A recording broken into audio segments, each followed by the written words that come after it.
ગણતરીના દિવસો બાકી છે ત્યારે અમદાવાદ મ્યુનિસિપલ દ્વારા ખોદકામની કામગીરી કરવામાં આવી રહી છે। શહેરમાં મોટે પાયે ખોદકામ કરી અને રસ્તો સુધારવાની કામગીરી હાથ ધરવામાં આવી છે ત્યારે આવી જગ્યાએ એએમસી તંત્ર દ્વારા બોર્ડ લગાડવામાં આવશે। એટલે તંત્ર પોતે જ કબૂલે છે કે ચોમાસામાં ભૂવા પડશે। ગત વર્ષે પણ શહેરમાં 60થી વધુ ભૂવા પડ્યા હતા અને લોકોને હાલાકીનો સામનો કરવો પડ્યો હતો। શહેરમાં હજુ પણ 37 જગ્યાએ ખાડા ખોદેલા છે અને મહાનગરપાલિકા દ્વારા કામગીરી કરવામાં આવી રહી છે।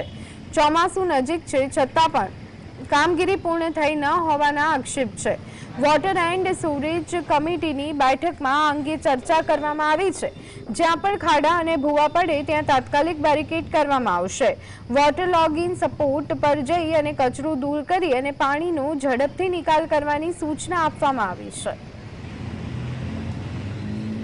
ભયજનકના બોર્ડો લગાવવાની વાત છે એની આજની કમિટીમાં બી તાકીદે કામ પૂરું કરવા માટેની સૂચના આપવામાં આવી છે કે જેથી કરીને બેરિકેડ કરેલું હોય તો નાગરિકો હેરાન ના થાય, એમના વ્હીકલો કે કંઈક નુકસાન ના થાય, એમને પોતાને પણ નુકસાન ના થાય એના માટે તાત્કાલિક બેરિકેડ કરાવી દેવા અને સૂચના બોર્ડ મૂકવું એ પણ એમની સૂચના આપવામાં આવી છે।